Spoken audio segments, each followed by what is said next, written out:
আসসালামু আলাইকুম। আমি আজ দুর্দান্ত মজার আলু দিয়ে মলা মাছের চচ্চড়ির রেসিপি করব। তা আশা করি আপনারাও আমার সাথে।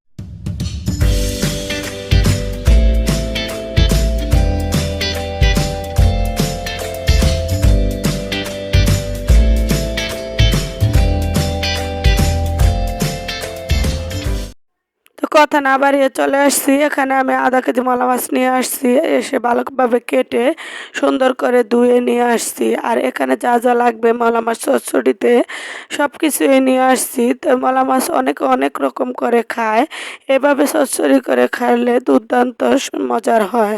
তো আমি মলা মাছটা ভালোভাবে ধুয়ে নিয়ে আসছি, তার সাথে কিছু আম দিয়ে দিচ্ছি, কাঁচামরিচ কুচি ও আলু দিয়ে দিচ্ছি, তার সাথে ধনিয়ার গুঁড়া, লাল মরিচের গুঁড়া, হলুদের গুঁড়া, স্বাদ মতো লবণ দিয়ে সাদা সয়াবিন তেল দিয়ে এভাবে মেখে নিচ্ছি।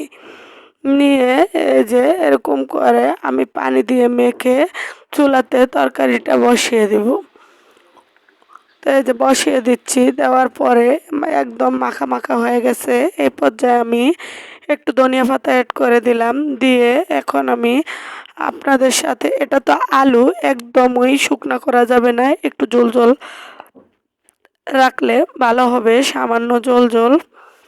তো এখন আমি আপনাদের সাথে পরিবেশন করে দেখাইতেছি। তো ভালো লাগলে অবশ্যই একটা লাইক কমেন্ট করে শেয়ার করবেন। আর যে যে সাবস্ক্রাইব না করছেন প্লিজ দয়া করে একটা সাবস্ক্রাইব করবেন। সাবস্ক্রাইবের পাশে থাকা বেল বাটন চাপ দেবেন। আল্লাহ হাফেজ।